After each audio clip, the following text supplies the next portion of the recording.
దేవుని నామమునకు మహిమ కలుగును గాక. యేసుక్రీస్తు ప్రభువారి పేరట మీకందరికీ ఈ యొక్క పునరుత్థానపు ప్రత్యేకమైనటువంటి శుభములు తెలియజేస్తున్నాం. దేవుని మహిమపరచుదాం. హల్లెలూయా.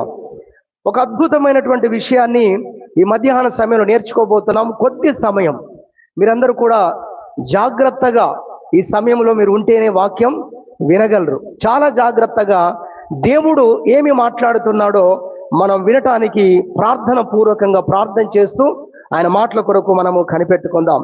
ఒక ప్రత్యేకమైనటువంటి అంశాన్ని మరి మీ ముందుకు తీసుకొని రావడానికి ప్రభువు మాకిచ్చిన ఆ తలంపును బట్టి, ఆలోచనను బట్టి మీ ముందు నిలవబడి ఉన్నాం. ఈరోజు మనం నేర్చుకోబోయేటువంటి అద్భుతమైన అంశం ఏంటంటే, చావు లేని జీవితాన్ని పొందుకోవటం ఎలా. హల్లెలూయా. చావు లేనటువంటి జీవితాన్ని, మరణము లేనటువంటి జీవితాన్ని, అనగా పునరుత్థానము మనము కావటానికి, మరణమునకు మన మీద అధికారము లేకుండా ఈ లోకములో మనము జీవించటానికి ఎలా జీవించాలని బైబిల్ చెబుతుంది. అది మనము దేవుని వాక్యంలోండి నేర్చుకోబోతున్నాం. చావు లేని జీవితాన్ని ఎవరు పొందుతారు? రెండవ మరణమును తప్పించుకునేవారు ఎవరు? ఎవరు రెండవ మరణమునకు క్రిందికి వెళ్ళరు? ఎవరు ఆ యొక్క రెండవ మరణాన్ని తప్పించుకుంటారు? లేదా ఎవరు పునరుత్థానులై నిత్యము జీవించే ఆ శ్రేష్టమైన జీవితాన్ని జీవిస్తారు అనేటువంటి దానికి, ప్రశ్నలాంటికి ఈరోజు వర్తమానము ఒక జవాబుగా ఉండబోతోంది. దేవుని వాక్యములో మనము చూసినట్లయితే మానవునికి మరణం అసలు ఎందుకు వచ్చింది అనేది మనకు వాక్యం చెప్తుంది. అపోస్తలుడైన పౌలు అంటాడు, నేను ఏ విధము చేతనైనా సరే నేను మరణమును జయించాలి, మరణములో నుండి, మృత్యులోకములో నుండి, లేదా ఆ మృతి అయినటువంటి స్థితిలో నుండి నాకు పునరుత్థానం కావాలంటాడు. ఫిలిప్పీలకు రాసిన పత్రిక 3వ అధ్యాయము 10వ వచనం మనం చూసినట్లయితే, ఫిలిప్పీ పత్రిక 3వ అధ్యాయము 10వ వచనం, ఏ విధము చేతనైనను మృతులలో నుండి నాకు పునరుత్థానము కలగవలనని. చూసారా? ఏ విధము చేతనైనా సరే నాకు ఒకటి కావాలి. అదేంటంటే, నేను మృతతుల్యమైనటువంటి పరిస్థితుల్లో నుండి, లేదా మృతులలో నుండి నేను బయటపడాలి. హల్లెలూయా. చనిపోయిన వారిగా నేను ఉండొద్దు, చావుకు లోనైన వ్యక్తిగా నేను ఉండొద్దు, మరణమునకు నా మీద అధికారం ఉండొద్దు, నేను నిత్యము జీవించే వ్యక్తిగా ఉండాలి. ఈ ప్రపంచంలో మనం చూస్తే అనేకులు భయపడుతున్న విషయం ఏమిటంటే, మరణము అందరినీ భయపెడుతుంది. కొంతమంది ధనవంతులను చూసి భయపడతారు, వారికి డబ్బు ఉంది, డబ్బు ద్వారా ఏదైనా చేస్తారేమో అని. కొంతమంది బలమును చూసి భయపడుతుంటారు, వారి బలము ద్వారా ఏమైనా చేస్తారేమోనని. కానీ ధనవంతులు, అధికారులు, బలవంతులు అందరినీ కూడా భయపెట్టే ఒక అంశం ఉందంట. అదే ఏంటది? మరణం. అధికారముతో ఒక వ్యక్తి ఇతరులను భయపెట్టవచ్చు, బలముతో ఒక వ్యక్తి ఇతరులను భయపెట్టవచ్చు, బలముతో ఒక వ్యక్తి ఇతరులను భయపెట్టవచ్చు. కానీ ఈ 3 గ్రూపుల వారిని, ప్రపంచంలో ఉన్న వారందరూ దీంట్లోనే ఉంటారు, వీళ్ళందరినీ భయపెట్టే అంశం ఏంటంటే అదే మరణం. అధికారి అయిన మరణానికి లొంగిపోవాల్సిందే. ఎవరినైనా జయించేది ఏదైనా ఉంది ప్రపంచంలో అంటే అది మరణం. అందుకే బైబిల్లో 89వ కీర్తన 48వ చరణములో అంటాడు, మరణము చూడక బ్రతుకు నరుడు ఎవడు అని రాసింది బైబిల్లో. మరణాన్ని చూడకుండా, మరణమునకు లోను కాకుండా, మరణమునకు వశము కాకుండా తప్పించుకునేవాడు ఎవడు అని దేవుని యొక్క వాక్యం చెప్తుంది. కాబట్టి ప్రతి ఒక్కరూ మరణిస్తూ ఉన్నారు. మరణ భయం అనేది అందరికీ ఉంది. హెబ్రీయులకు రాసిన పత్రిక 2వ అధ్యాయము కూడా మనం చూడగలిగినట్లయితే 2వ అధ్యాయములో ఇలా రాసి ఉంది, కాబట్టి ఆ పిల్లలు రక్తమాంసములు గలవారైనందున ఆ ప్రకారమే మరణము యొక్క బలము గలవారిని, అనగా అపవాదిని మరణము ద్వారా నశింపజేయుటకును, జీవిత కాలమంతయు మరణ భయము చేత దాస్యమునకు లోబడిన వారిని విడిపించుటకు. ఎన్ని రోజులటండి? జీవిత కాలమంతా కూడా మనిషి మరణ భయము చేత మనిషి పీడించబడుతూనే ఉన్నాడు. ఏ సమయం అనేది, ఫలాని సమయం అనేది లేదు. జీవిత కాలమంతా కూడా మనిషికి ఉన్నటువంటి భయం, కొన్ని భయాలు కొన్ని వారాలు ఉంటాయి. ఎగ్జామ్స్ ఉన్నాయనుకోండి, ఎగ్జామ్స్ ఆఖరి రోజు ఆఖరి రోజుతో ఎగ్జామ్స్ ద్వారా వచ్చే భయం పోతుంది కదా. కానీ మరణం అనేది ఎలా ఉందంటే, ఆ మరణం వచ్చేదాకా ఇప్పుడు అదే ప్రకారంగా ఆ వ్యక్తి భయపడుతూనే ఉంటాడు. చాలా మంది మరణాన్ని ఎదుర్కొన్నప్పుడు కూడా ఈ లోకములో అనేకులు రక్షణ లేని వారు, క్రీస్తు నెరగని వారు, నిత్య జీవమునకు తగినట్లుగా జీవించని వారందరూ కూడా మరణము వారిని ఎదుర్కొంటున్నప్పుడు వారు మహాభయమునకు వారు లోనై చనిపోయారు అని చరిత్రలో అనేక విషయాలు మరి చదివితే మనకు అర్థమవుతుంది. కానీ క్రైస్తవ ప్రపంచములో, భక్తుల లోకములో మనం చూస్తే వారి మరణం వారికి మరి భూలోకములో వారి యొక్క అంతిమ దినము, పరలోకములో వాళ్ళ ఫస్ట్ రోజు అయింది. దేవునికి స్తోత్రం చెప్పుదాం. హల్లెలూయా. దుఃఖముతో నిండిన ఈ లోకము మరి వారికి ఆఖరి రోజు అయింది. ఆనందముతో జీవించే అటువంటిది మరి మొదటి రోజు అయింది. హల్లెలూయా. అలా అనేక మంది భక్తులు సాక్ష్యం ఇచ్చారు. కొంతమంది చనిపోతున్నప్పుడు, అదిగో నా కొరకు బంగారు రథములు లేదా అగ్నితో కూడినటువంటి రథములు వచ్చి ఇంటి ముందు ఆగి ఉన్నాయి, దేవదూతలు నాకు కనబడుతున్నారని శుభప్రదమైన నిరీక్షణతో, కొంతమందిని గురించి నేను చదివాను, భక్తులను గురించి, వారి ముఖము దివ్య తేజస్సుతో వెలుగుతున్న సమయములలో వారు దేవుణ్ణి స్తుతిస్తూ ఆఖరి శ్వాస విడిచారట ఆనందముతో. దేవునికి స్తోత్రం చెప్పుదాం. హల్లెలూయా. మొన్న ఒక దేవుని సేవకులు మరి తన యొక్క సాక్ష్యం పెట్టారు యూట్యూబ్లో. మరి నేను పడుకున్నప్పుడు దేవుడు నాకు ఒక స్వప్నం ఇచ్చాడు, కళ ఇచ్చాడు. ఆ కళలో నేను మరణించేటప్పుడు కొన్ని నిమిషాలు నేను బాధపడ్డాను, కానీ మహా ఆనందములో నేను ప్రవేశించాను అని దైవజనుడు పగడాల ప్రవీణ్ గారు వచ్చి కలలో వచ్చి అతనికి చెప్పినట్లుగా ఓ దైవజనుడు సాక్ష్యం చెప్పాడు. యూట్యూబ్లో ఉంది అది. దేవునికి స్తోత్రం చెప్పుదాం. హల్లెలూయా. అలా అనేక సాక్ష్యాలు మనం చూస్తే, యాక్సిడెంట్లో చనిపోయిన వారు, హతసాక్షులుగా చనిపోయిన వారు, హతసాక్షులు అవుతున్నప్పుడు వారు మరణమును ఎదుర్కొన్న పరిస్థితుల్లో ఒక్క నిమిషం వారు బాధపడ్డారు, కానీ వారు గొప్ప మహా ఆనందకరమైన లోకములో వారు అడుగు పెట్టారు అనే విషయము మరి అనేక భక్తుల యొక్క సాక్ష్యాలు వింటే మనకు అర్థమవుతుంది. అంతేకాదు, స్టెఫెన్ను రాళ్లతో కొట్టి చంపుతున్నప్పుడు ఆయన ఎలా దాన్ని భరించాడు అంటే, ఆ వాక్యంలో రాయబడింది ఒకటి చదివితే మనకు అర్థమవుతుంది. ఆయన చనిపోయే మూమెంట్లో, ఇంకా చనిపోలేదు, చనిపోయే ఆఖరి ఏమన్నాం ఆ సెకండ్లు అందామా, క్షణాలు, ఆ క్షణాలలో పరలోకం తెరవబడిందంట. దేవునికి స్తోత్రం. బైబిల్ రాసింది అది. పరలోకము తెరవబడిందంట. దేవుడు కనబడుతూ ఉన్నాడు. దేవుని కుడి పార్శ్వమున యేసుక్రీస్తు సింహాసనం కూర్చొని లేడట, నిలవబడి ఉన్నాడంట. హల్లెలూయా. బైబిల్లో రాయబడింది, ఆయన భక్తుల మరణం ఆయన దృష్టికి విలువైనది. ఆయన కుమారుడు భూలోకములో నుండి హతసాక్షి అయి పరలోకమునకు వచ్చి ఆ గడియలలో యేసుక్రీస్తు ఎంతో ప్రేమతో లేచి నిలవబడ్డాడని అనేక మంది దైవజనులు ఆ వాక్యాన్ని గురించి చెబుతున్నప్పుడు ఆయన ఎందుకు నిలవబడ్డాడనేది కూడా ఒక ప్రత్యేక మాటగా సందేశంలో వారు చెబుతూ ఉన్నారు. ఏది ఏమైనా భక్తుల మరణం ఆనందదాయకరంగా ఉంది. అయితే ఇటువంటి నిరీక్షణ లేని వారికి, మరణమును తప్పించుకునేటువంటి మార్గములో రాని వారందరి మరణం ఎంతో బాధాకరంగా, ఎంతో భయానకంగా, ఎంతో దుఃఖకరముగా ఉన్నట్లుగా మనం చూస్తాం. ఈ పరిస్థితుల్లోనే మరి అనేకమైన కథలు పుట్టుకొచ్చాయి. ఆ కథల్లో కూడా మరి అనేక మంది మరి యోగులు అనబడిన వారు, ఋషులు అనబడిన వారు, చివరికి దేవతలు అనబడిన వారు కూడా ఆ మరణాన్ని తప్పించుకోవాలని వారు మరి ఎన్నో ప్రయత్నాలు చేసినట్టుగా కూడా మరి కథలలో రాయబడి ఉందన్న విషయాన్ని కూడా మేము జ్ఞాపకం చేస్తున్నాం. అనగా మరణమును గూర్చి భయపడని వారే ఎవరు లేరు. అయితే యేసు ఒక్కడే మరణానికి ఆయన భయపడలేదు. దేవునికి మహిమ కలుగును గాక. హల్లెలూయా. మరణమును ఓడించిన వారుగా ఆయన ఉన్నారు. చావును చంపిన వాడు. పోయిన సంవత్సరం మనం ఈ టైటిల్ మీద వాక్యం విన్నాం. యేసు క్రీస్తు ఎవరు అంటే ఆయన చావును చంపినవాడు.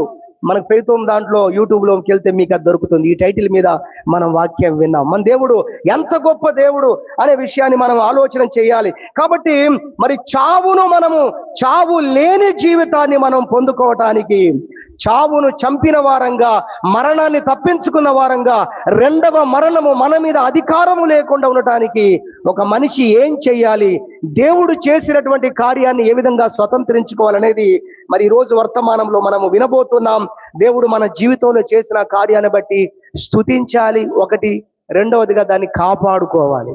హల్లెలూయా. ప్రభువు చేసి ముగించాడు దాన్ని, అది మనం గుర్తించాలి. ఇలా నాకు మరణము పైన అధికారం వచ్చింది, మరణాన్ని నేను తప్పించుకోగలిగాను అనే విషయాన్ని ఫస్ట్ ఏం చేయాలి, ప్రభువు చేసిన కార్యాన్ని గుర్తించాలి. ఇది నెంబర్ 1. రెండవది ఏంటంటే దాన్ని బట్టి మనం స్తుతించాలి. మూడవది ఏంటంటే దాన్ని కాపాడుకోవాలి. ఎంతమందికి అర్థమైందో? హల్లెలూయా. చాలా తక్కువ టైంలో మనం వినబోతున్నాం దీన్ని. ఒకటి, ప్రభువు మన కొరకు ఏం చేశాడో, ఎలా మనం చావును తప్పించుకోవడానికి ఆయన కార్యాలు చేశాడో దాన్ని మనం విని ఏం చేయాలి, దాన్ని మనం గుర్తించాలి లేదా గ్రహించాలి. దాన్ని మనం అప్పుడే కదా దాన్ని కాపాడుకునేది ఉంటుంది.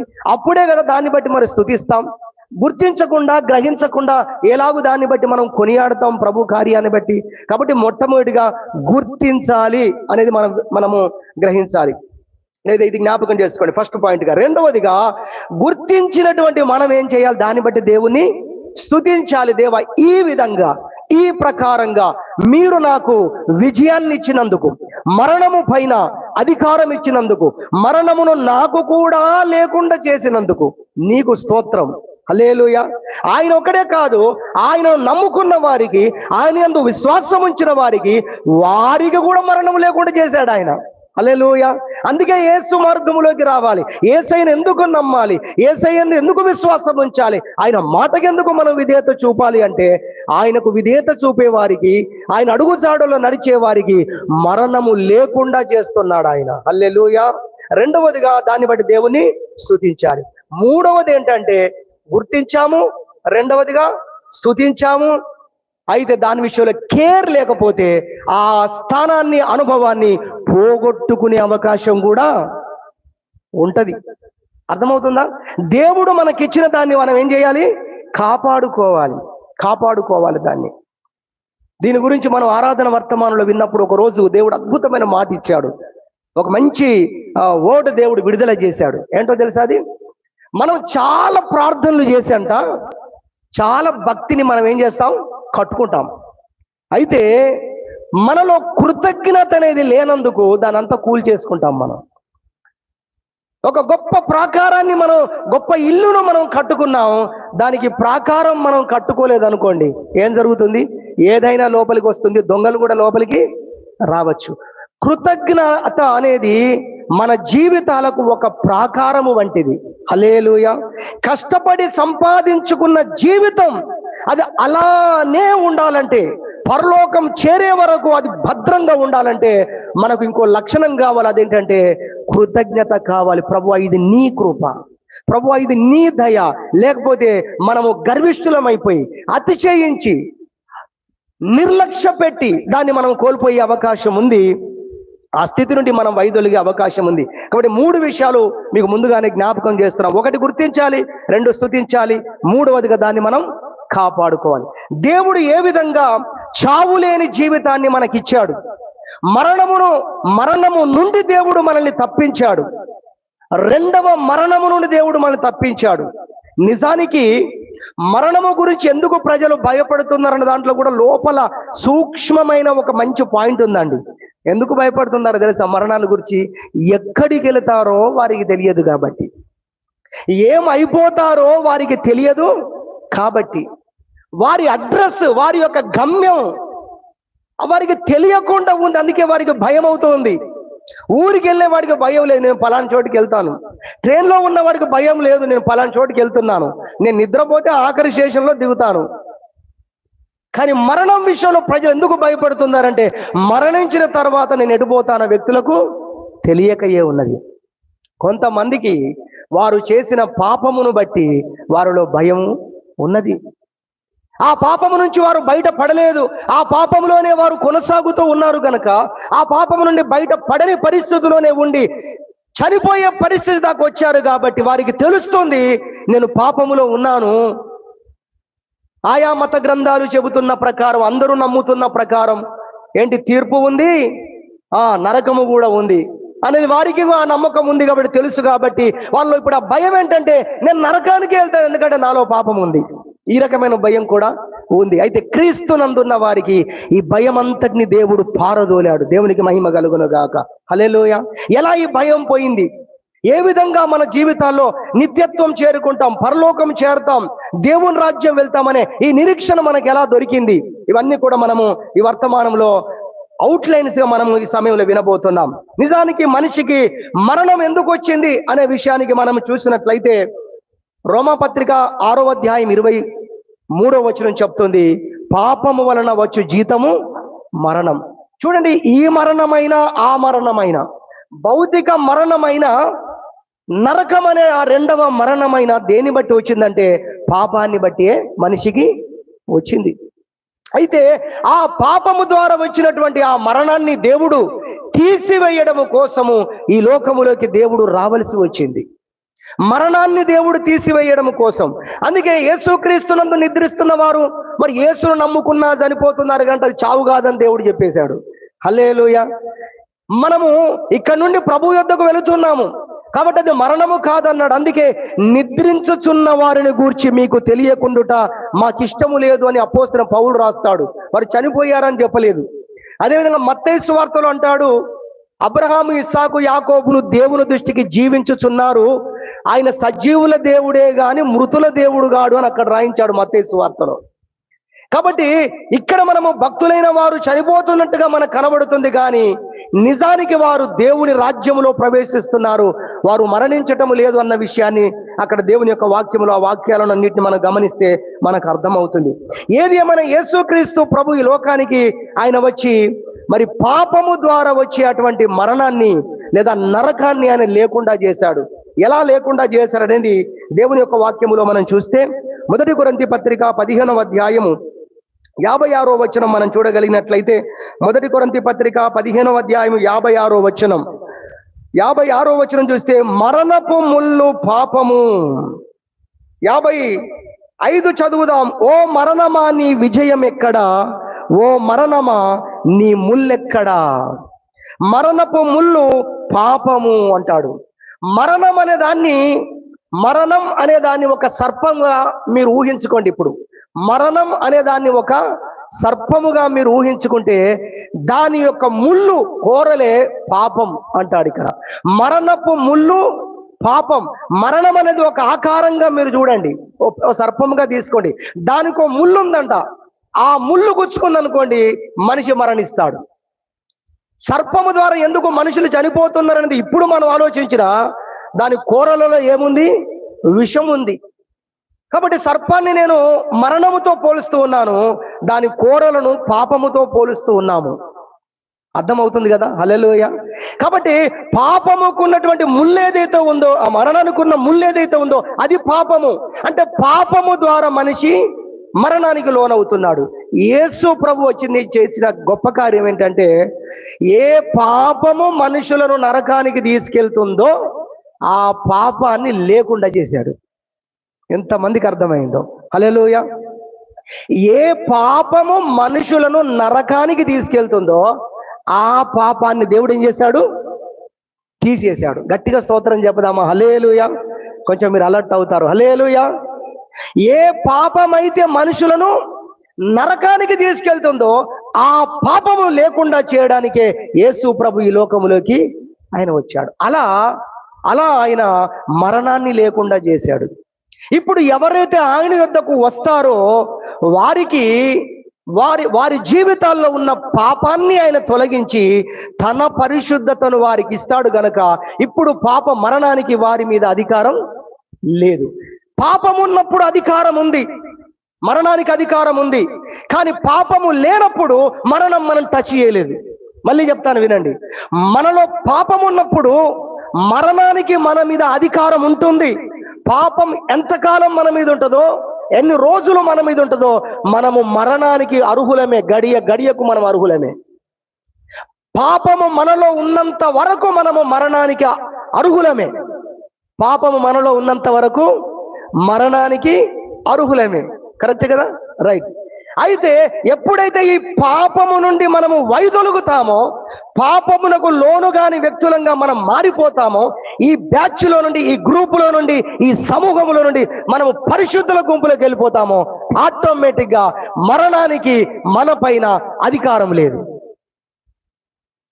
ఎంతమందికి అర్థమైంది? హల్లెలూయా. యేసు ప్రభు చేసిన గొప్ప కార్యం ఇదండి. అందుకే దీన్ని గుర్తించాలి మనం. ఈరోజు పాపము మనలో లేదు కాబట్టి మరణానికి మనము దాసులము కాదు. దేవుని వాక్యం చెప్తుంది. యోహాను సువార్తలో మీరు చూడగలిగినట్లయితే 8వ అధ్యాయం 34వ వచనం చెప్తుంది, పాపము చేయువాడు పాపమునకు దాసుడు. చూసారా? ఎవరిలో పాపం ఉంటుందో వారు పాపానికి దాసులు. కాబట్టి పాపములో ఉన్న వారందరూ పాపానికి దాసులు. ఆ పాపమునకు జనకుడెవరు? అపవాది. దేవుని వాక్యంలో చూస్తే ఇంకొక భయంకరమైన మాట ఉందండి. నిజంగా ఇలాంటి వాక్యాలు మనం ఎప్పుడు జ్ఞాపకం చేసుకుంటూ ఉండాలి. అప్పుడు పాపం అది చిన్నదైనా పెద్దదైనా మీరు వణికిపోతారు. మీరు బహు జాగ్రత్తగా ఉంటారు. పాపము ఎంతగా మనల్ని దేవుని నుండి వేరు చేస్తుందో ఈ వాక్యం చూస్తే మీకు అర్థమైపోతుంది. మొదటి యోహాను పత్రిక మీరు చూడగలిగినట్లయితే 3వ అధ్యాయం 9వ వచనం, దేవుని మూలముగా పుట్టిన ప్రతి వానిలో ఆయన బీజము నిలుచును గనుక వాడు పాపము చెయ్యడు. ఎంత గ్యారంటీ ఇస్తుందండి! పాపము చెయ్యడు. తర్వాత మనం చూస్తే వాడు దేవుని మూలంగా పుట్టినవాడు గనక పాపము చెయ్యజాలడు. 2 మాటలు ఉన్నాయి. ఒకటి పాపము చెయ్యడు. బైబిల్ ఉన్న వారందరూ చెప్పండి. ఒకటి పాపము చెయ్యడు. రెండో మాట ఏంటి? పాపము చేయజాలడు. ఏంటి తేడా? పాపము చెయ్యడు అనేది ఒకటి చూసాం. మళ్ళీ ఎందుకు చెప్పాడు రెండో మాట? పాపము చెయ్యడు అని చెప్పాడు కదా, మళ్ళీ రెండో మాట ఏమంటున్నాడు? పాపము చేయజాలడు. అంటే పాపము చేసే అవకాశాలు ఉంటాయి కానీ పాపము చెయ్యడు అంటుంది. రెండవ అర్థం అది. చేయజాలడు, చెయ్యలేడని కాదు, కానీ చెయ్యడు. ఎవరు వాళ్ళు? దేవుని బీజం ఎవరిలో ఉంటుందో అదిగో వారిని గురించి వాక్యం చెప్తుంది. కిందికి వద్దాం. మనం అదే విధంగా దాన్ని కంటిన్యూ చేస్తే పాపం చేయజాలడు 10వ వచనం చూడండి. ఇప్పుడు దీనిని బట్టి దేవుని పిల్లలెవరో అపవాది పిల్లలెవరో తేట పడును. నీతిని జరిగించని ప్రతి వాడును, తన సహోదరుని ప్రేమింపని ప్రతి వాడును దేవుని సంబంధులు కారు. మనం ఒకరినొకడు ప్రేమింపవలనన్నది మొదటి నుండి మీరు వినిన వర్తమానమే కదా. చూసారండి? దీనిని బట్టియే అపవాది పిల్లలెవరో దేవుని పిల్లలెవరో తెలుస్తుంది అంటున్నాడు. 8వ వచనం 6వ వచనం చూడండి. 6వ వచనం, ఆయన యందు నిలిచి ఉండువాడెవడును పాపము చేయడు, పాపము చేయువాడెవడును ఆయనను చూడను లేదు, ఎరుగను లేదంట. అసలు దేవుడు అంటేనే నీకు తెలియదు. చూసారా ఎక్కడికి తీసుకెళ్తుందో? ఉన్నారు అందరు ఇక్కడ? హల్లెలూయా. ఎంత అద్భుతమైన సబ్జెక్ట్ చూడండి. మనల్ని వేరు చేస్తుంది పాపం. ఇది మనం గ్రహించాలి. పాపమునకు అంటకుండా, పాపమునకు దరిదాపుల్లో కూడా మనం ఉండకుండా ఎప్పుడు మన అలర్ట్ చేసే వాక్యాలు ఇవి. నువ్వు ఒకవేళ పాపమును చేసేవాడవుగా, పాపానికి అవకాశం ఇచ్చేవాడవుగా నీవు ఉంటే నువ్వు అపవాది యొక్క సంబంధిగా నీవు మారిపోయే అవకాశము ఉంది అంటుంది వాక్యం. నువ్వు అపవాది సంబంధిగానే నువ్వు ఎంచబడతావు. నువ్వు కాదని 10 సార్లు అనుకున్నా వాడు నేను లాక్కొని వెళ్ళిపోతాడు. నువ్వు చనిపోయినప్పుడు నీ ఆత్మ మీద వాడికి మాత్రమే అధికారం ఉంటుంది, నువ్వు పాపములో ఉంటే గనుక. కానీ నువ్వు నీతిగా ఉంటే, నువ్వు పరిశుద్ధంగా ఉంటే, నువ్వు చనిపోయిన రోజున లాజరును తీసుకొని పోవడానికి దేవదూతలు వచ్చినట్టుగా నీ వద్దకు దేవదూతలు వస్తారు. దేవునికి మహిమ కలుగును గాక. హల్లెలూయా. చనిపోయే పరిస్థితిలో ఒక అమ్మ ఉంది. ఒక రోజున ఆమె చుట్టూ అనేకమైనటువంటి చీకటి శక్తులు వచ్చి ఆవరించడం ఆమె చూసింది. ఆ తర్వాత ఆమెకు ప్రార్థన చేసి, ఆమె కూడా ప్రార్థన చేసుకున్నట్టుగా అవకాశము దేవుడు కల్పించినప్పుడు తన లోపములు ఒప్పుకొని తను తాను సరి చేసుకొని దేవుని రక్తములో కడుక్కున్న తర్వాత ఆ చీకటి శక్తులన్నీ కూడా దూరం అయిపోయాయి. ఆ తల్లే చూసింది ఆ విషయాన్ని. హల్లెలూయా. మనలో ఒక్కటి ఉన్నా, ఒక్కటి మనలో ఉన్న మరణకరమైన పాపము, సాతానుకి మన మీద అవకాశం ఉంటుంది. గుర్తుపెట్టుకోండి. అయ్యో దేవా, నేను నీ బిడ్డనని 10 సార్లు నువ్వు వరిసినా లాభం ఏమీ ఉండదు. పాపమునకు తావు లేకుండా మనము జీవించాలి. అందుకే వాక్యం చెప్తుంది, అపవాది అనేవాడు పాపము చేయటం అనేది వాడి లక్షణం. మీరు ఒకవేళ ఆ క్రియలు మీలో ఉంటే మీరు వాడి పిల్లలైపోతారు. జాగ్రత్త. దీనిని బట్టి అపవాది పిల్లలెవరో దేవుని పిల్లలెవరో తేటపడుచున్నది కదా అంటుంది వాక్యము. ఇప్పుడు యేసు ప్రభు వచ్చి ఏం చేశాడంటే, ఏ పాపమైతే మనల్ని అపవాది సంబంధిగా మార్చిందో, ఏ పాపమైతే మనల్ని నరకానికి తీసుకెళ్తుందో, ఆ పాపమును మన మీద లేకుండా చేయడానికే ఈ లోకములోకి ఆయన వచ్చాడండి. హల్లెలూయా. మనుషులందరి కోసం వచ్చాడండి. క్రైస్తవుల కొరకు మాత్రమే రాలేదండి, యూదుల కొరకు మాత్రమే రాలేదండి యేసుక్రీస్తు. ఎంత గొప్ప విషయం అండి, ఎంత గొప్ప దేవుడు అండి. ఆయన కార్చిన రక్తం, ఆయన చేసిన యజ్ఞం ప్రపంచవ్యాప్తంగా ఉన్న ప్రజలందరి కోసం ఆయన యజ్ఞం అయిపోయాడు. ఆయన మూల్యం చెల్లించాడు. ఇప్పుడు ఆయన యొద్దకు వచ్చిన వారందరికీ అది ప్రసాదించుటకు ఆయన సిద్ధంగా ఉన్నాడు. హల్లెలూయా. ఇది మనందరం కూడా గుర్తించాలి, దీన్ని మనం గ్రహించాలనేది మొదటిగా నేను ముందు జ్ఞాపకం చేసిన విషయాలను మరలా జ్ఞాపకం చేస్తున్నాము.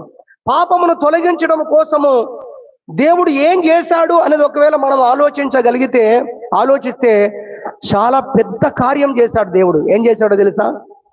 ఫిలిప్పీలకు రాసిన పత్రిక 2వ అధ్యాయము, ఫిలిప్పీలకు రాసిన పత్రిక 2వ అధ్యాయము మనం చూడగలిగినట్లయితే 2వ అధ్యాయములో 6వ వచనము, ఆయన దేవుని స్వరూపము కలిగిన వాడయుండి దేవునితో సమానముగా ఉండుట విడిచిపెట్టకూడని భాగ్యమని ఎంచుకొనలేదు గాని మనుషుల పోలికగా పుట్టి దాసుని స్వరూపము ధరించుకొని తన్ను తాను రిక్తునిగా చేసుకొనెను. మరియు ఆయన ఆకారమందు మనుష్యుడుగా కనబడి మరణము పొందునంతగా, అనగా సిలువ మరణము పొందునంతగా విధేయత చూపిన వాడై తన్ను తాను తగ్గించుకొనెను.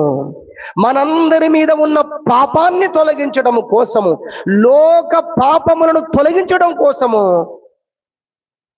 పాపము ఎరుగని ఆయన మన కోసం పాపముగా చేయబడ్డాడు.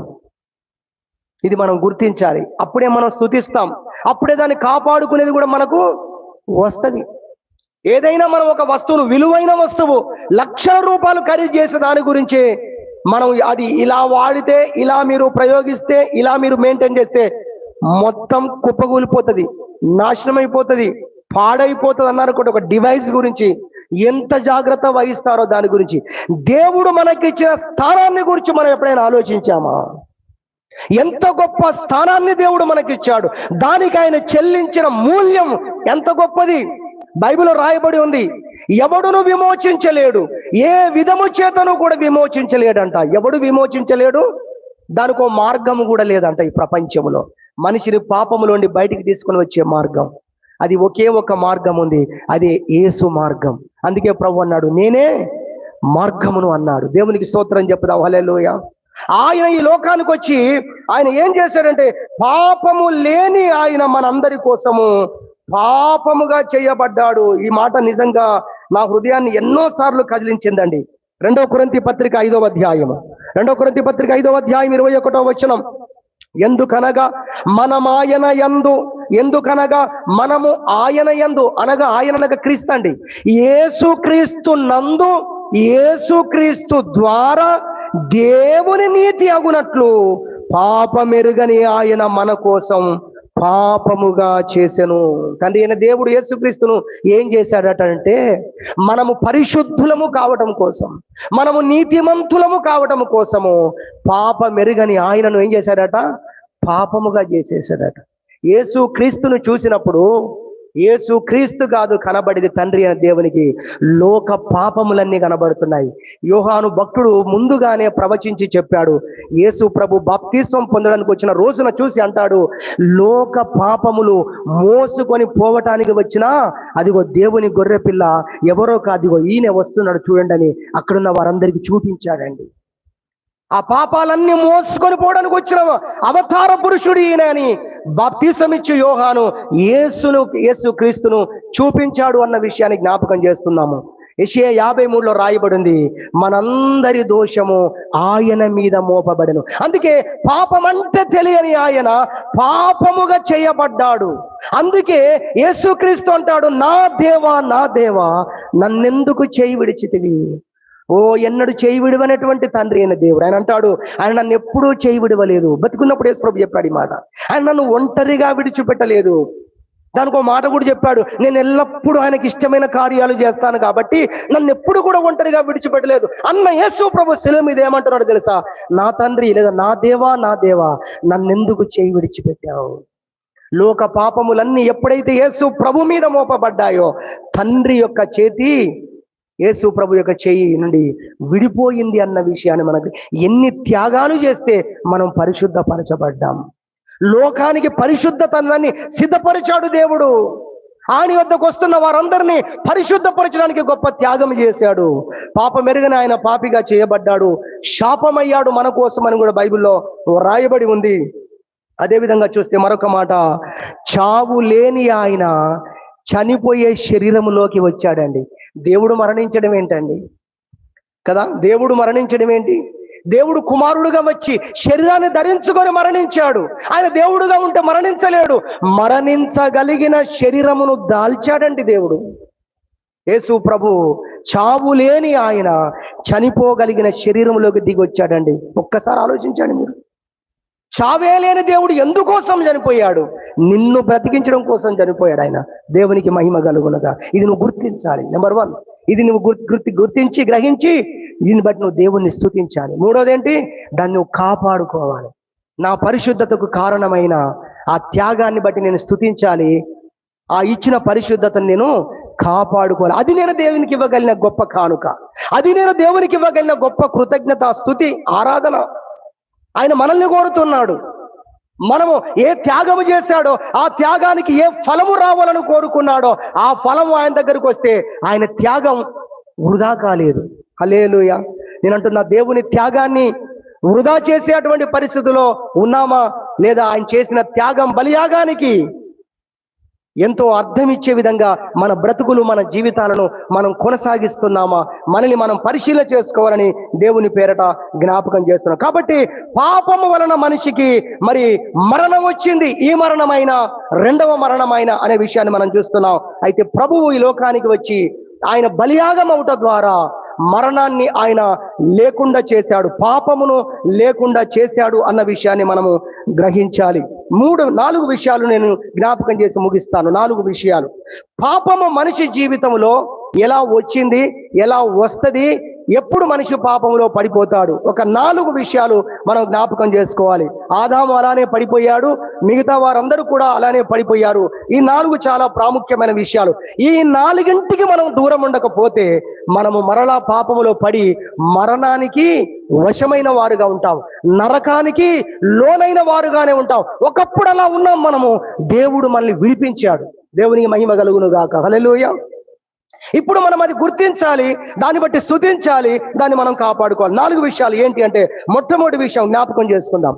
పాపము ద్వారా మరణం వస్తుందని విన్నాం ఇంతసేపు ఇంట్రడక్షన్ లో. మరణాన్ని సర్పముతో పోల్చాము, కోరలనేమో పాపముతో పోల్చాం. పాపము నిన్ను టచ్ చేసిందా, నువ్వు నరకానికి గురైపోతావు. యేసు ప్రభు ఏం చేశాడు? ఆ పాపాన్ని లేకుండా చేశాడు. సో ఇప్పుడు మరణం కూడా తప్పిపోయిందని మనం విన్నాం. అయితే ఈ పాపం ఎలా వస్తుంది, ఎలా మనిషిలోకి వచ్చి మనిషిని నరకానికి వెళ్ళేటట్టుగా మార్చివేసింది, ఆ జరిగిన కార్యం ఏంటి, ఎలా మరణం అనేది ఎలా వస్తుంది, పాపం అనేది ఎలా మనిషిని టచ్ చేస్తుంది, ఎలా మరణానికి లాక్కెళ్తుంది, ఈ విషయాలు మనం తెలుసుకోకపోతే, గుర్తించకపోతే మనం అజాగ్రత్తగా ఉంటాం, మరలా పాపంలో పడే అవకాశం కూడా ఉంది. జాగ్రత్తగా ఉండే పరిస్థితులు ఉండవు. కాబట్టి ఆ 4 విషయాల్ని మేము జ్ఞాపకం చేయడానికి ఇష్టపడుతున్నాం. ఒకటి అదేంటంటే అవిధేయత. చెప్పండి అందరూ, మొదటి పాయింట్ చెప్పండి. ఏంటది? అవిధేయత. దేవుడు చెప్పిన మాటను గనక మనము వినకపోతే మనం పాపం చేసిన వారం అవుతాం. లింక్ ఏంటంటే, నువ్వు పాపములో ఉంటే ఆటోమేటిక్గా మరణం నీ దగ్గరకు వచ్చేస్తాయి. అంటే నువ్వు నరకానికి పాత్రుడవు, నువ్వెంతటి వాడవైనా. అయితే ఒక ఛాన్స్ ఉంది. నువ్వు ఆ సమయంలో అది గుర్తించి వెంటనే పశ్చాత్తాపడి, గుండెలు బాదుకొని నిజముగా పశ్చాత్తాపడి, పశ్చాత్తాపము లేనిదే ప్రాయశ్చిత్తము లేదు అని ఒక సబ్జెక్ట్ పెట్టుకున్నాం. ఏంటది? కొన్ని ప్రాస కొరకు పెట్టుకున్నాం ఇలా. పశ్చాత్తాపము లేనిదే ప్రాయశ్చిత్తము లేదు. దేవుడు మన పాపాలకు ప్రాయశ్చిత్తము చేయాలంటే కొండలెక్కవలసిన అవసరం లేదు. ఒక వ్యక్తి నిజంగా పశ్చాత్తాప పడితే చాలు, ఆ వ్యక్తి యొక్క పాపాన్ని దేవుడు పరిహరించుటకు ఆయన సమర్థుడు. దేవునికి మహిమ కలుగును గాక. శిలువ మీద దొంగను ఆయన పాపానికి ప్రాయశ్చిత్తం చేశాడు, పరిహారం చేశాడు. జక్కయ్య పాపములన్నింటి క్షమించాడు, సమరయ స్త్రీ యొక్క పాపములన్నింటి క్షమించాడు, నీతిమంతురాలుగా పంపించాడు. అంటే మొదటిగా మనం వింటున్నాము, ఎప్పుడు మరణం వస్తుంది ఒక వ్యక్తికి, ఎప్పుడు మరణానికి లోనవుతాడు ఒక వ్యక్తి అంటే, ఎప్పుడు నరకానికి వెళ్ళే ఆ యొక్క ఆ వాతావరణంలోకి ఒక వ్యక్తి ఎప్పుడు వెళ్ళిపోతాడంటే, సాతాను యొక్క ఆయుధం ఏంటంటే దేవుని మాటకు నువ్వు విధేయత చూపకుండా నిన్ను చేయాలని చూస్తాడు. ఆదాము హవ్వలను చేసింది అదే. అర్థమవుతుందా మీకు? మనం అనుకుంటున్నట్టుగా వేరే పాపాలు కాదు వాళ్ళు చేసింది. ఏం పాపం చేశారు? ఆయన వద్దు అన్నదాన్ని వాళ్ళు చేశారు. అందుకే మొదటి యోహాను పత్రికలో ఆ మాట రాయబడింది. ఏమంటాడు? మీ అందరికీ తెలిసిన మాట ఒకసారి చెప్తారా? పాపం అంటే ఏంటి డెఫినేషన్ చెప్పాడు అక్కడ. మొదటి యోహాను పత్రిక దేవుని పరిశుద్ధ గ్రంథంలో 3వ అధ్యాయము, మొదటి యోహాను పత్రిక 3వ అధ్యాయం మనం చూస్తే 4వ వచనం, పాపము చేయు ప్రతివాడును ఆజ్ఞను అతిక్రమించును, ఆజ్ఞాతిక్రమమే పాపం. పాపం ఎలా జరుగుతుందో తెలుసా? వినండి జాగ్రత్తగా. పాపం ఎలా జరుగుతుందంటే, దేవుడు ఒక ఆజ్ఞ ఇస్తాడు మనకు. ఆ ఆజ్ఞను ఒక వ్యక్తి మీరుట ద్వారా పాపంలో పడిపోతాడు. ఈ వ్యక్తి పాపం చేసిన వాడైపోతాడు. చూసారా? దేవుని యొక్క మాటను మనము మీరినట్లయితే మనము పాపములో మనం వెళ్ళిపోతాం, పాపిగా మనం చేయబడతాం. మనం ఏదేదో ఊహించుకుంటూ ఉంటాం. దేవుని మాట 2 రకాలు ఉంటుంది బైబిల్ మొత్తం మీద. చాలాసార్లు చెప్పాం, మళ్ళీ గుర్తు చేస్తున్నాం. ఒకటి, దేవుని యొక్క మాట ఎలా ఉంటుందంటే 2 మాటలుగా తీసుకుంటే, ఒకటి ఇవి చెయ్యకూడదు అంటాడు దేవుడు. అందరు చెప్పండి ఒకసారి, ఇవి చెయ్యకూడదు అంటాడు. వాటిని మనం చేయకుండా ఉండాలి. చేస్తే పాపం. చూసారా పాపం ఎలా వస్తుందో పాపము? చాలా సార్లు దేవుడు వద్దు అన్నదానే చేసి నేను నీతిమంతుడు అనుకుంటున్నాం. ఇది పెద్ద మోసం. ఎప్పటికప్పుడు మన జీవితాన్ని మనం పరిశీలన చేసుకోవాలి. సరే, పాపంలో 2 రకాల పాపాలు ఉన్నాయి. అది కూడా మళ్ళీ ఇప్పుడు గుర్తు చేయాలి. అది కూడా 1 నిమిషంలో గుర్తు చేస్తాం. అదేంటి? మరణకరమైన పాపాలు ఉన్నాయట. రెండో చెప్తారా? మరణకరము కాని పాపాలు కూడా ఉన్నాయి. మరణకరము కాని పాపము నువ్వు చేస్తే నీ బ్లెస్సింగ్స్ తగ్గిపోతాయి, నీ స్థానాలు తగ్గిపోతాయి పరలోకంలో దేవుని దగ్గర. కానీ మరణకరమైన పాపం చేసావనుకో అసలు మొత్తానికే ఉండము. జాగ్రత్త. మరణం ఎలా ప్రవేశిస్తుంది? పాపము ద్వారా ప్రవేశిస్తుంది. పాపం ఎలా సంభవిస్తుంది? దేవుని మాటను నువ్వు మీరినప్పుడు నువ్వు పాపము చేసిన వాడవు అవుతున్నావు. ఈ చెట్టు యొక్క ఫలములను నువ్వు తినకూడదని దేవుడు చెప్పాడు. తినుటకు సాతానుడు ప్రేరేపించాడు. మొదటి పాయింట్ నేను దాటిపోతాను. ఇక మీ మనసులో పెట్టుకోండి. సాతానుడు ఎప్పుడు నిన్ను ప్రేరేపించే మాట ఏంటో తెలుసా? గుర్తుపెట్టుకోండి బాగా. వాడిని ఎలా ఐడెంటిఫై చేయొచ్చు, వాని స్వరాన్ని, వాని క్రియలను ఎలా మనం ఐడెంటిఫై చేయొచ్చు అంటే, దేవుడు చెప్పిన ప్రతి మాటకు ఎప్పుడు వాడు వ్యతిరేకం మాట్లాడుతూ ఉంటాడు. ఇది గొప్ప సింబల్ ఇది. హల్లెలూయా. ఇక మీకు మీరే చూసుకోవచ్చు. దేవుడు చెప్పిన మాటకు మీరేటట్టుగా నేను ప్రేరేపిస్తూ ఉంటాడు. దానికి పరిస్థితులు కావచ్చు. నువ్వు అంటావు పరిస్థితులు అలా మార్చివేసింది. వాక్యం అంటుంది పరిస్థితులు కాదు, పరిస్థితుల వెనుక సాతానుడు ఉన్నాడు. జనులు చెదిరిపోతున్నారట, శత్రువులు పైకి రావడానికి వస్తున్నారంట. పరిస్థితులు ఇలా కనబడ్డాయి అని సౌలు అర్పించకూడని బలి అర్పించాడు. ఎందుకు అర్పించావా అంటే 2 కారణాలు చెప్పాడు. సాతానుడు పరిస్థితుల నుంచి దూరుతాడు కొన్నిసార్లు. ఎందుకో తెలుసా? నిన్ను దేవుని మాటను మీరేటట్టుగా చేయడానికి. స్పష్టంగా దేవుడు మనతో మాట్లాడుతున్నాడని నా ఆత్మలో నేను గ్రహిస్తున్నాను. హల్లెలూయా. సాతానుడు పరిస్థితుల ద్వారా నిన్నేం చేస్తాడు? దేవుని మాటను మీరేటట్టు చేస్తాడు. కొన్నిసార్లు మనుషులు కూడా కావచ్చు. మనుషులను చూసి మోసపోకండి. మనుషులను బట్టి దేవుని దగ్గర దేవుడు మీకు ఇచ్చిన పరిశుద్ధతను మీరు కోల్పోవద్దు. పరిస్థితులను బట్టి దేవుడు మీకు ఇచ్చిన ఆ యొక్క శ్రేష్టమైన స్థానాన్ని మీరు కోల్పోవద్దు. విశ్వాసాన్ని మీరు విడిచిపెట్టొద్దు. మా దేవుడు రక్షించడానికి సమర్థుడు, రక్షించకపోయినా విశ్వాసం విడిచిపెట్టే ప్రసక్తే లేదన్న షద్రక్ మేషక్ అబేద్నెగోలు 2025లో కావాలి మనకు. హల్లెలూయా. దేవుడు అంటున్నాడు, కావాలి నాకు అటువంటి పిల్లలు. సాతాను నేను చేసే పని ఏంటి? దేవుని మాటకు నిన్ను అవిధేయత చూపేటట్టుగా చేస్తాడు. చెయ్యవద్దు అనే దాన్ని చేసేటట్టుగా చేస్తాడు. తర్వాత చెయ్యమన్నది ఏంటండి? చెయ్యవద్దన్నదేమో చేసేటట్టుగా చేస్తాడు, చెయ్యమన్న దాన్ని చెయ్యకుండా చేస్తాడు. గుర్తుపెట్టుకోండి. దానికి నీకు సాతాను ఇచ్చే విషయాలు ఏంటో కారణాలు చెప్తూ ఉంటాడు, కారణాలు చూపిస్తుంటాడు. వారు అలా, వీరిలా, నువ్వెందుకు ప్రేమ కలిగి నడుచుకోవడం లేదు? వాళ్ళు అలా ఉంటే నేను ఎలానండి? దేవుడు అలా ఉంటే నువ్వు ఉండకని చెప్పలేదు. వాళ్ళు ఎలా ఉన్నా ఇది నువ్వు పాటించని చెప్పాడు. హల్లెలూయా. ఇది నువ్వు చెయ్యాలి. అలా నువ్వు చేయకుండా చేయడానికే కదా అవన్నీ వచ్చేవి. అలా నిన్ను చేయకుండా చేయడానికే కదా సాతానుడు సింహాసనం వేసుకొని కూర్చొని ఊరుకుంటాడండి. నువ్వు దేవుని చిత్తము చేయకుండా అహర్నిశలు వాడు పోరాడుతూనే ఉంటాడు. గుర్తుపెట్టుకోవాలి. ప్రతిరోజు పోరాడతాడు.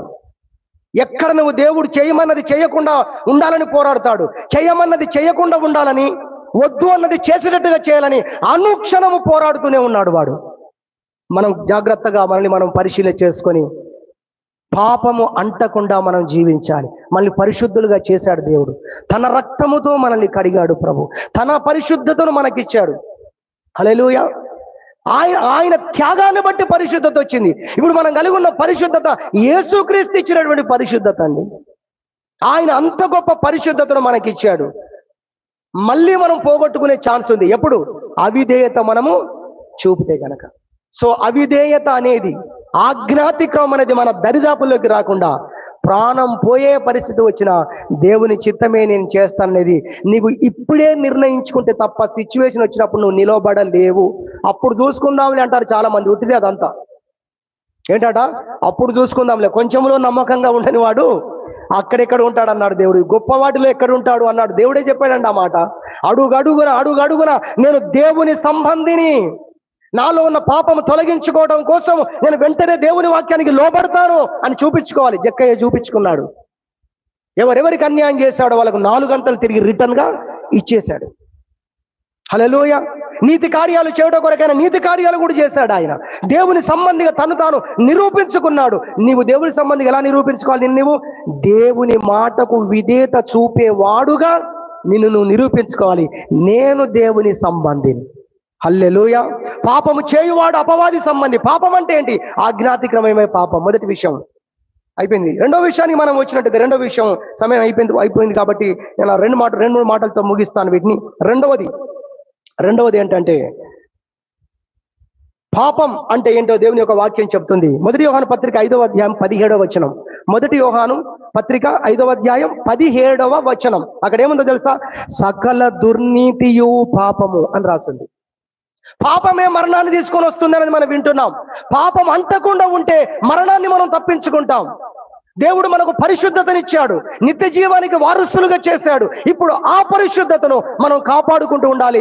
పాపమునకు మనం దాసులం కాకుండా ఉండాలి. ఇంతకు పాపం అంటే ఏంటి?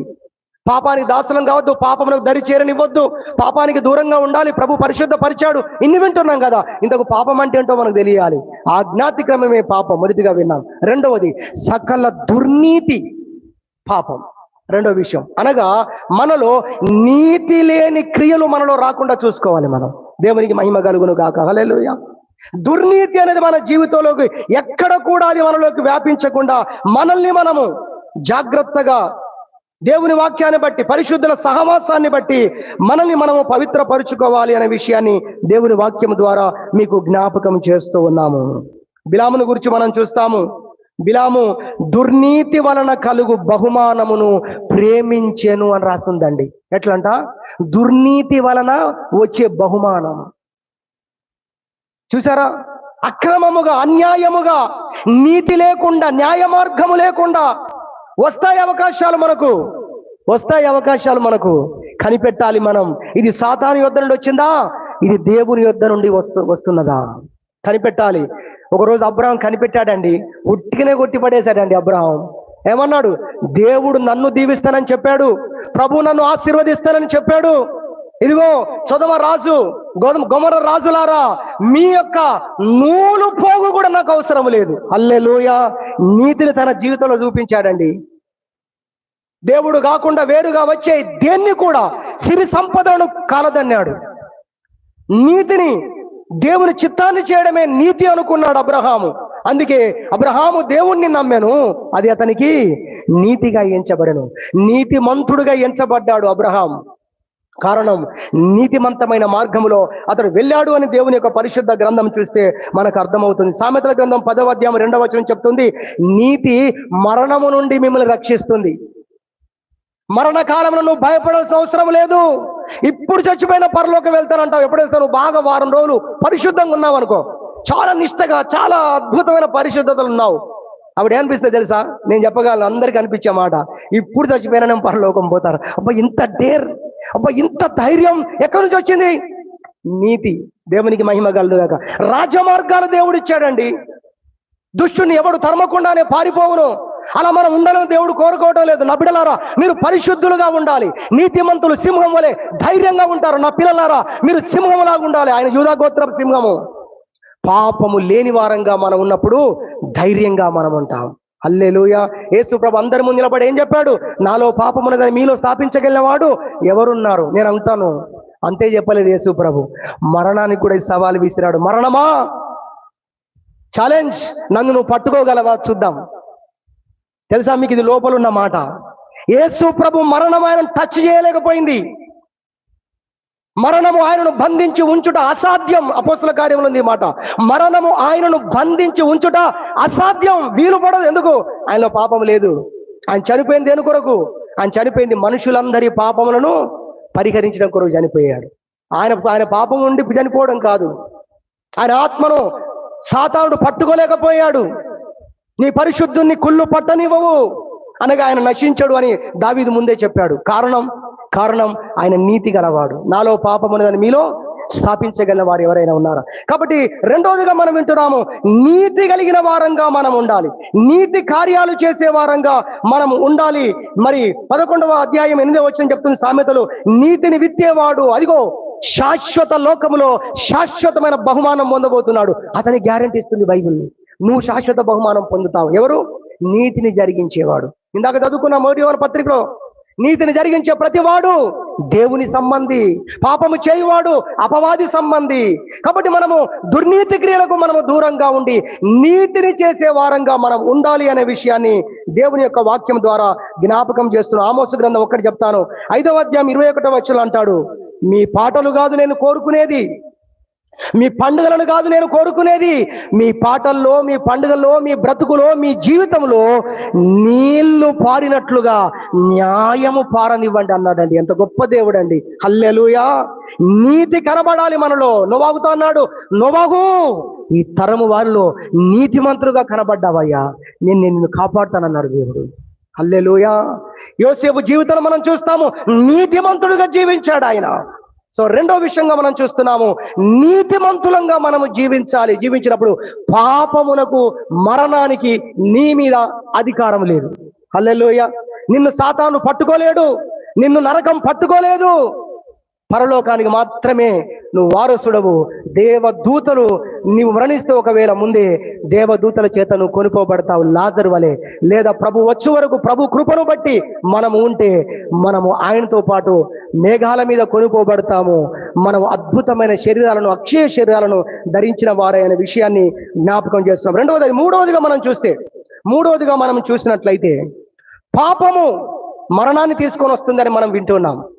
పాపం అనేది మన జీవితంలోకి రాకుండా మనం ఉండాలి. ప్రభు మనల్ని పరిశుద్ధపరిచాడు. మళ్ళీ మనం పాపం చేసే వారంగా ఉండొద్దు.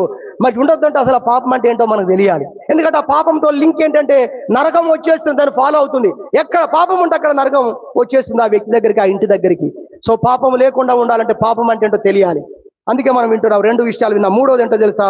మూడవది ఏంటంటే దేవుని వాక్యం రాయబడింది యాకోబు పత్రిక 4వ అధ్యాయం 17వ వచనం. యాకోబు 4వ అధ్యాయం 17వ వచనం, మేలైనది చెయ్యనెరిగి ఉండియు అలాగు చెయ్యని వానికి పాపము కలుగును.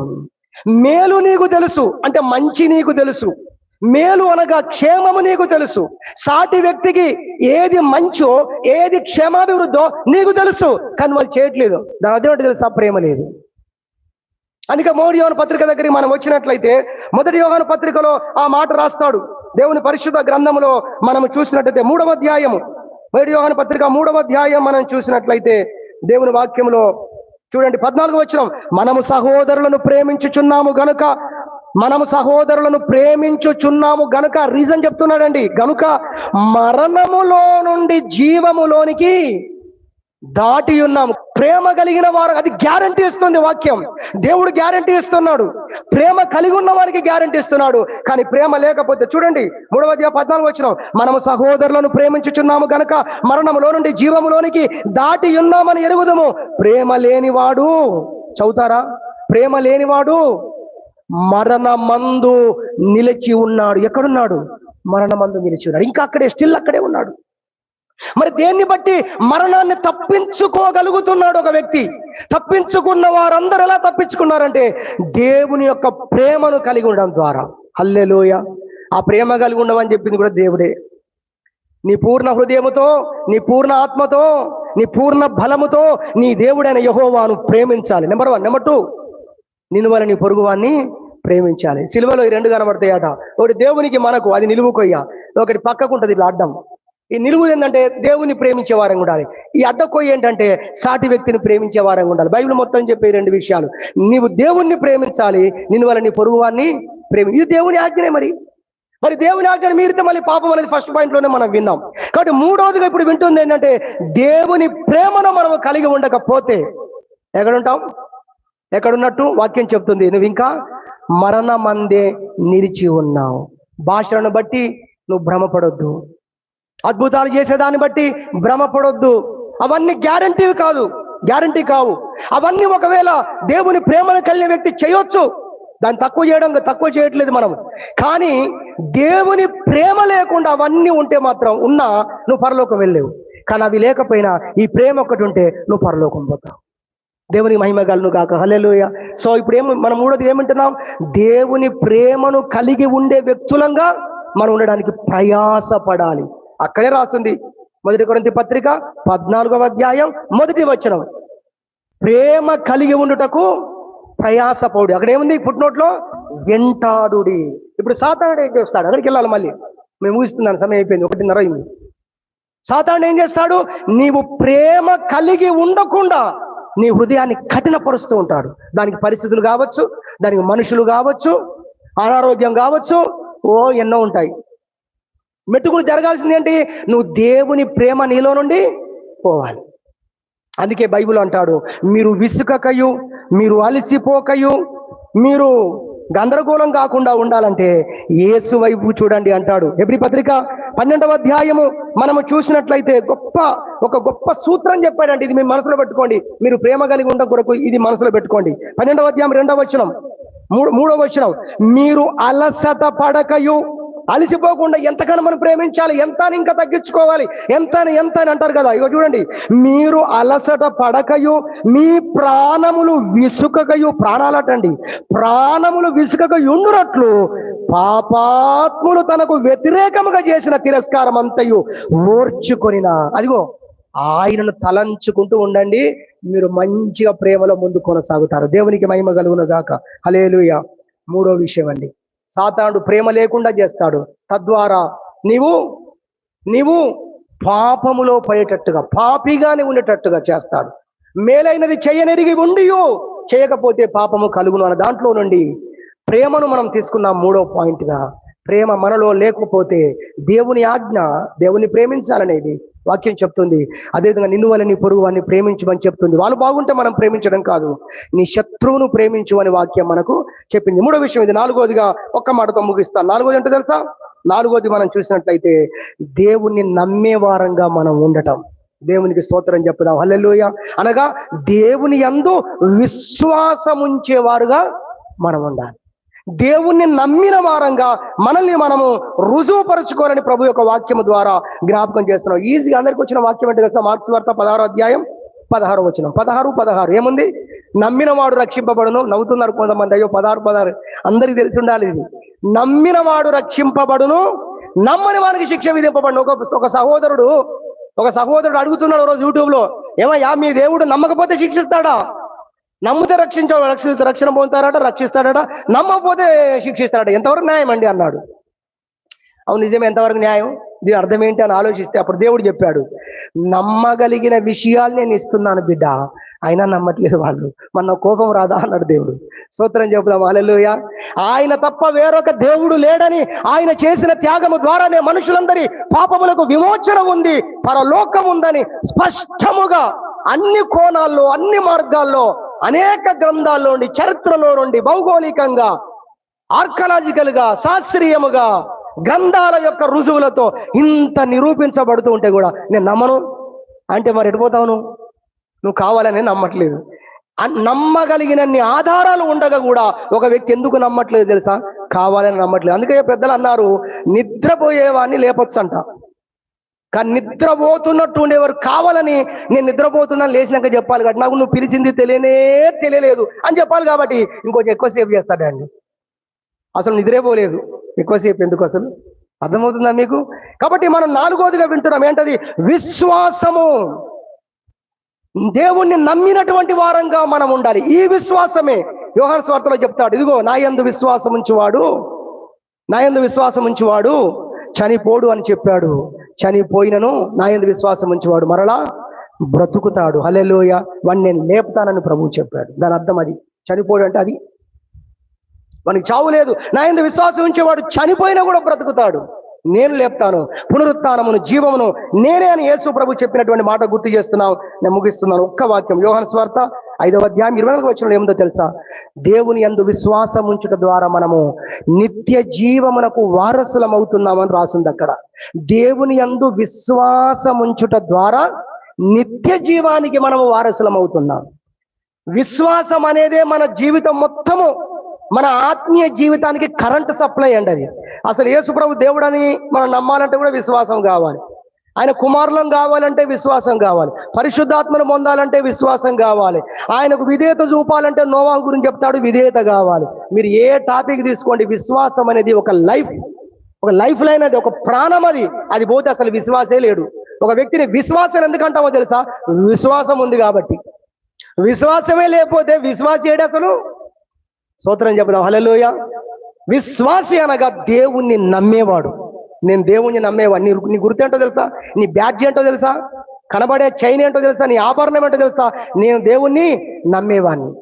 అదేవిధంగా నేను దేవుని ప్రేమను కలిగి ఉన్నవాడిని చూపించేవాడిని. 1 యోహాను పత్రిక 5వ అధ్యాయం 1వ వచనం, మనము దేవుని పిల్లలమని పిలువబడినట్లు దేవుడు మనకు ఎట్టి ప్రేమనిచ్చనో చూడుడి. ఎట్లాట? ఆయన పిల్లలమని పిలువబడడానికి అంటే ఒకటి ఇచ్చాడట దేవుడు మనకు, అదే ప్రేమ అంటాడు. కాబట్టి 4 విషయాలు మనం విన్నాం. మొట్టమొదటి విషయంగా మనం నేర్చుకున్నాము, పాపమునకు మనం దూరంగా ఉండాలి అనే దాంట్లో నుండి 4 విషయాలు విన్నాము. ఒకటి, పాపం ఎలా ఉంటది అంటే అది అవిధేయత రూపంలో ఉంటది. దేవుని మాటకు అవిధేయత చూపేటట్టుగా నేను మారుస్తుంది అనే విషయాన్ని మనం చూసాం. కాబట్టి మన జీవితాల్లో ఎక్కడ కూడా మనం దేవుని మాటను మీరకుండా జాగ్రత్త పడాలి. దేవుడు మనకి ఇచ్చిన పరిశుద్ధతను మనం కాపాడుకోవడానికి మొదటిగా విన్నాము. రెండవది, మనము నీతి కార్యాలు చేసే వారంగా ఉండాలి, నీతిని జరిగించే వారంగా ఉండాలి. దుర్నీతి అనేది మనలో ప్రవేశించడానికి ప్రయత్నం చేస్తుంది. మనం జాగ్రత్తగా ఉండి వాటిని జయించాలనేది రెండవదిగా మనం నేర్చుకున్నాం. మూడవదిగా, దేవుని యొక్క ప్రేమను కలిగి ఉండకపోవటమే మనం పాపములో ఉండటం. కాబట్టి దేవుని ప్రేమను కలిగి ఉండేటట్టుగా ఎప్పుడూ మనం జాగ్రత్త పడుతూ ఉండాలి. దేవుని ప్రేమ లేకపోతే వాడు అసలు దేవుణ్ణి చూసిన వాడే కాదని రాయబడింది 1 యోహాను పత్రికలో. దేవుడు అంటే అస్సలు తెలియదు, ఎరుగను లేదు అనే మాట కూడా రాయబడి ఉంది. కాబట్టి మూడవదిగా పాపం ఎలా సోకుతుంది అనే విషయానికి వస్తే దేవుని ప్రేమను మనము కలిగి ఉండకపోవడాన్ని బట్టి విన్నాము. నాలుగవదిగా, దేవుని యందు విశ్వాసం ఉంచుట ద్వారా, విశ్వాసము ఉంచకపోతే పాపము, విశ్వాస మూలమున కానిదేదో అదే పాపము. దీనికి సంబంధించిన వాక్యం అది. విశ్వాస మూలమున కానిదేదో అదే పాపము. పాపం అంటే దేవుణ్ణి నమ్మకపోవటమే పాపం. దాని మీద అన్ని ఆధారపడి ఉన్నాయి. విధేయత కావచ్చు, మరి అన్ని ప్రతిదీ కూడా దాని మీద ఆధారపడి ఉన్నాయి. ఆ విశ్వాసమే లేకపోతే అంతా జీరో అయిపోతాం. అందుకే పౌలు అన్నాడు, ఒక్క మాట చెప్తాను, మంచి పోరాటం పోరాడాను, ఇదైతే కాపాడుకున్నాను అన్నాడు. ఏంటో చెప్పండి? విశ్వాసము కాపాడుకుంటుంది. అదే నన్ను నిత్య జీవం చేరుస్తుంది. అదే దేవుని కుమారుడుగా నన్ను నిలబెడుతుంది. దేవుడి వాక్యమును దీవించునుగాక. ప్రార్థన చేసుకుందాం.